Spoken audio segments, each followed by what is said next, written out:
институция, 1 година от неговия живот в институция забавя развитието му 3 години с 3 години. То няма никаква ориентация какво да прави с живота си, никакви насоки, защото то няма бъдеще и няма близки, на които да разчита. То просто съществува, то не знае защо съществува, просто съществува. В домовете те се страхуват да живеят там, защото се чувстват застрашени от нещо.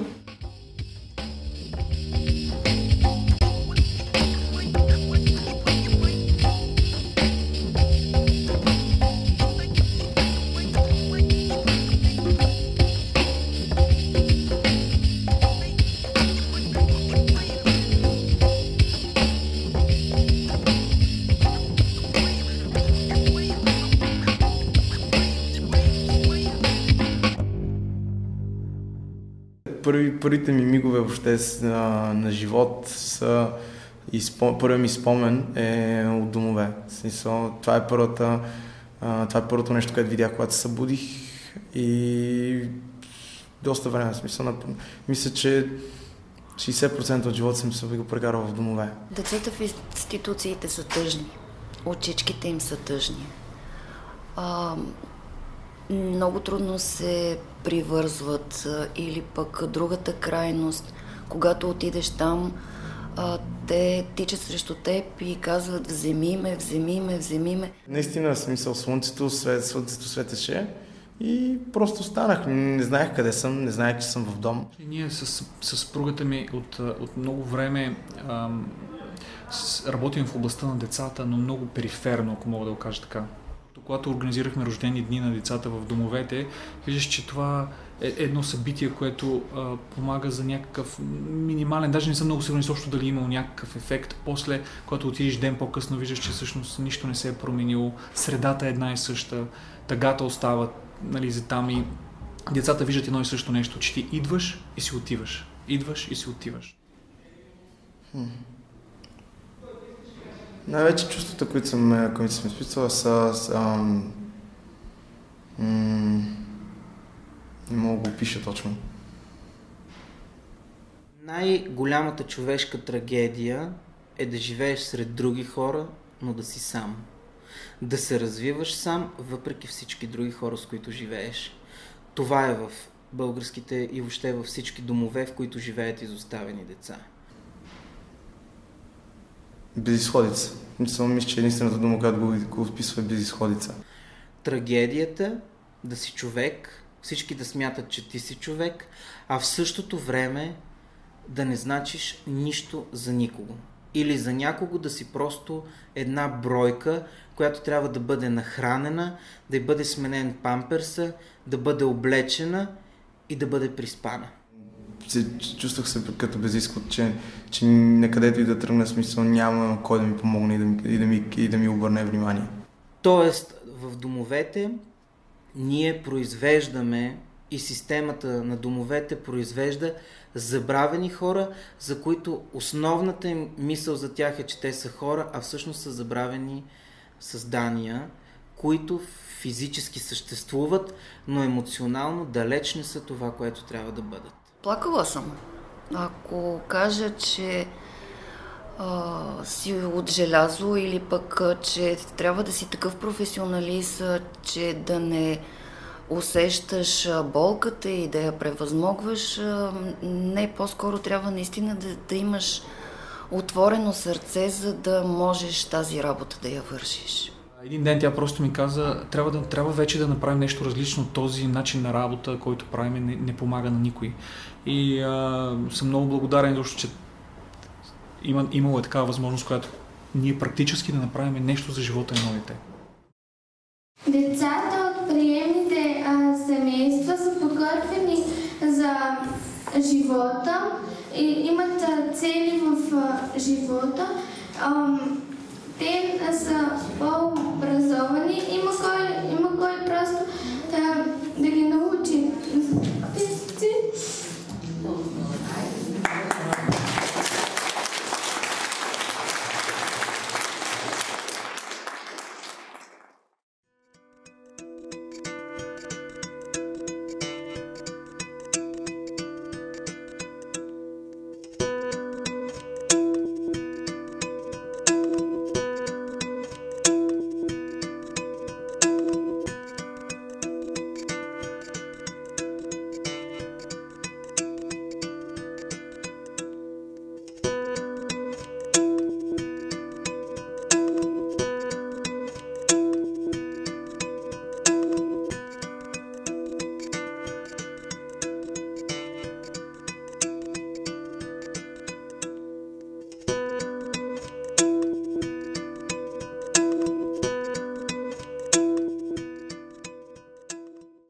да изкорениш онова, което ти се е случило в детството, е много трудно.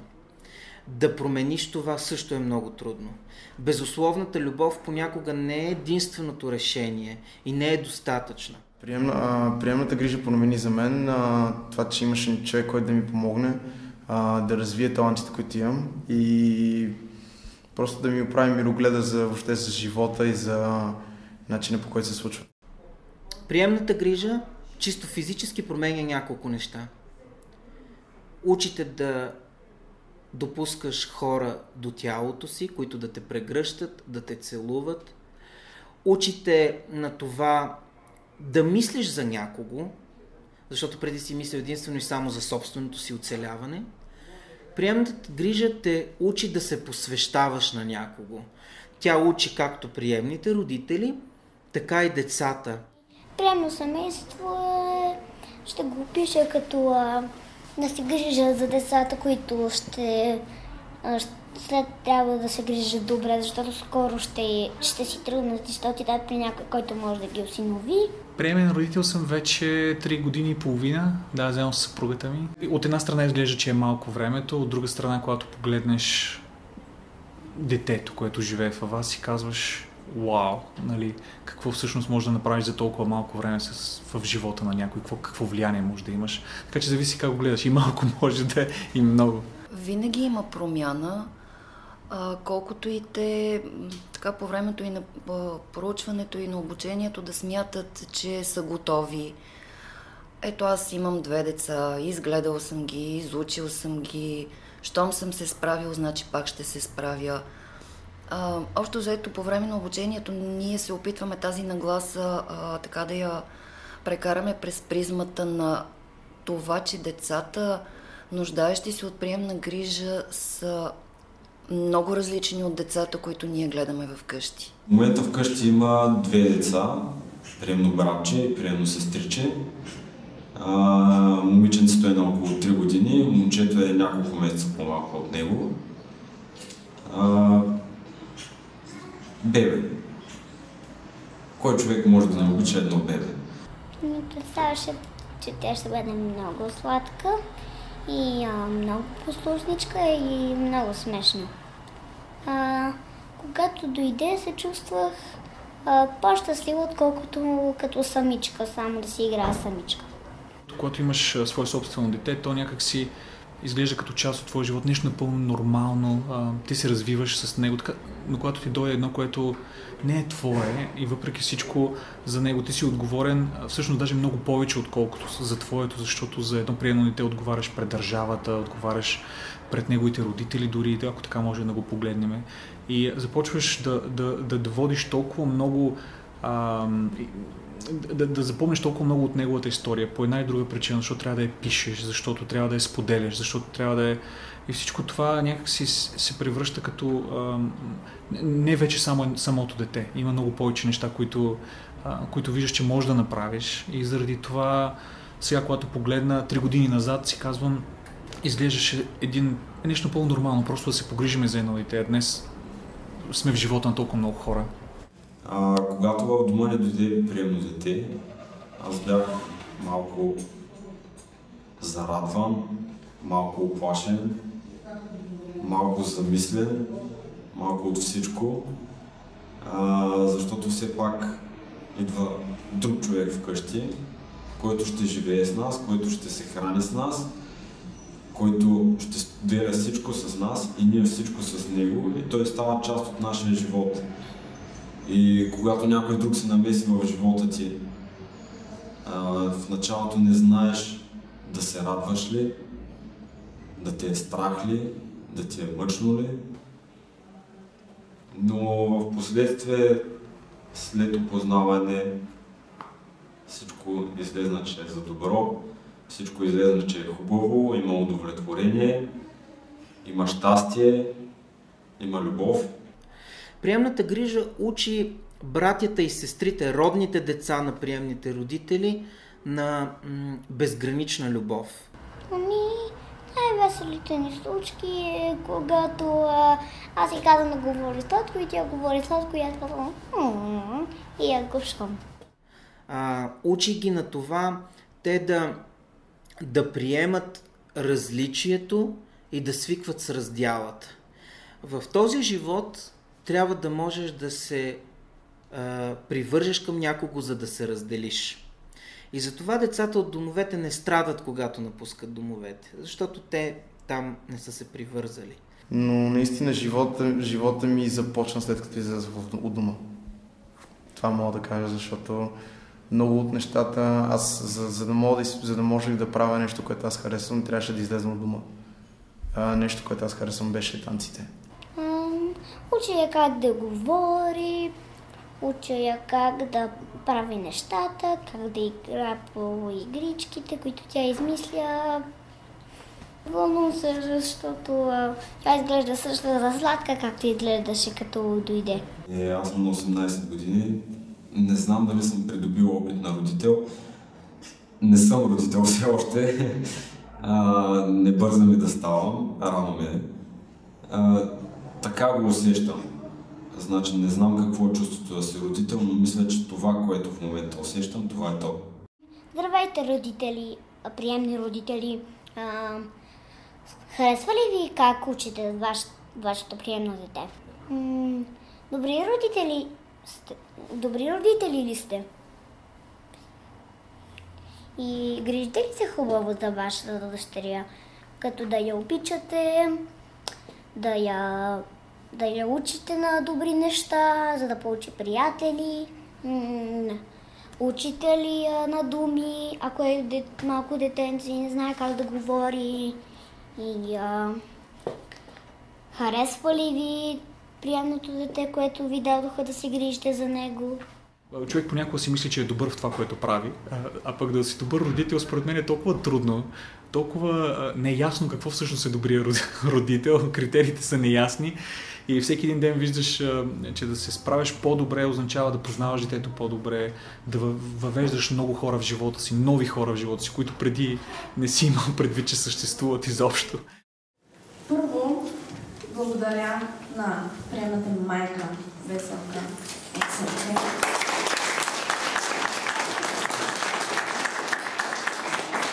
Направи толкова щастлива, че ми дава образование.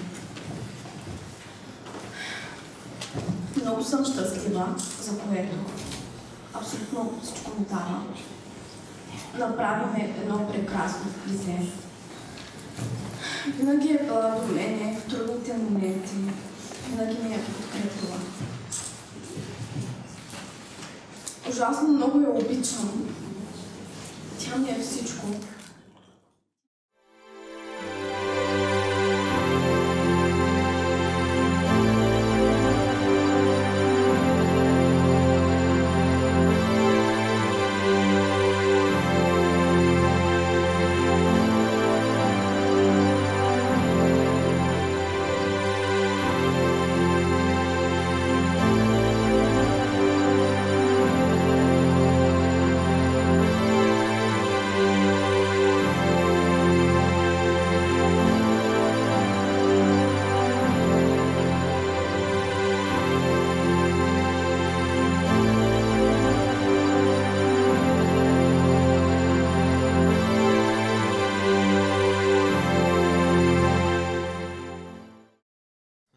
Истинските, дълбоките, осъзнатите чувства се случват в семейството.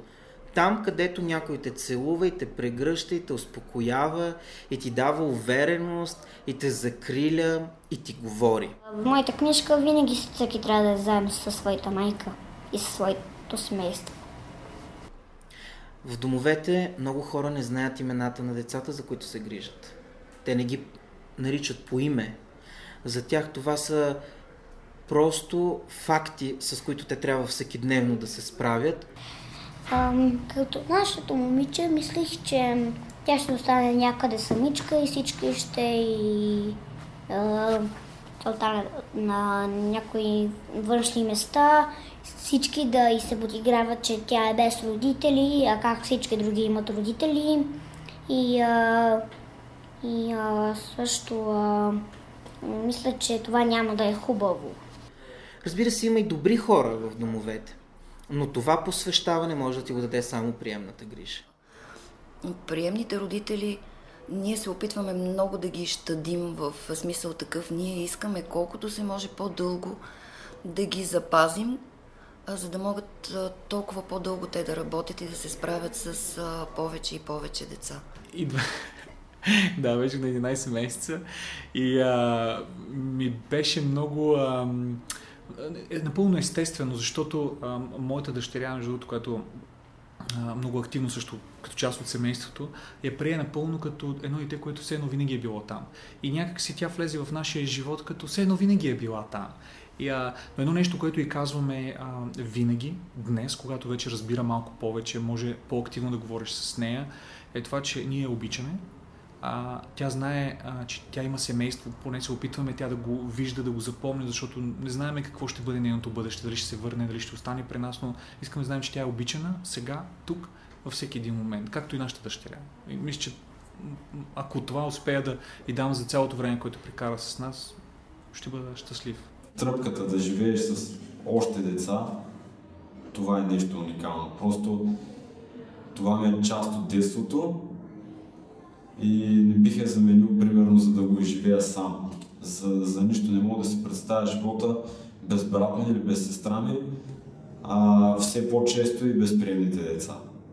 Мисля, че ми е като истинска сестричка. Никога не мисля, че ще се почувствам по същия начин като децата от истинско семейство, но мисля, че съм доста близко до това и наистина аз съм щастлив там, където съм в момента. И наистина за мен няма значение дали в момента ще съм в истинско семейство или в приемно семейство.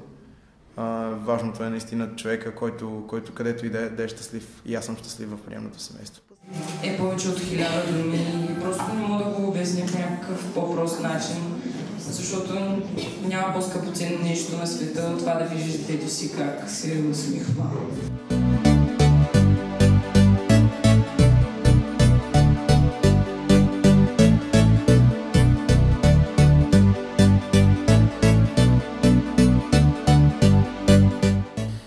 Здравейте, скъпи хора, които искате да се погрижите за някой, който е забравен. Живота ви няма да е лесен.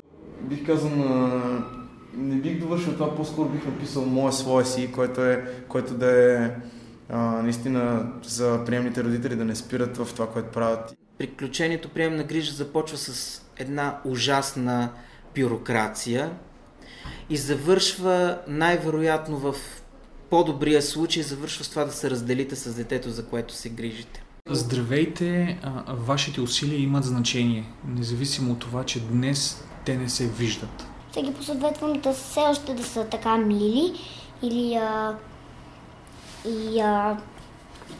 ще им кажа, че ще им кажа, че са много добри приемни родители. Изречението, което бих изпратил към всички приемни родители е: приеми дете, създай бъдеще. Посветете времето си, за да се научите да бъдете повече хора и бъдете готови да разберете едно непознато създание. Здравейте, дайте любов.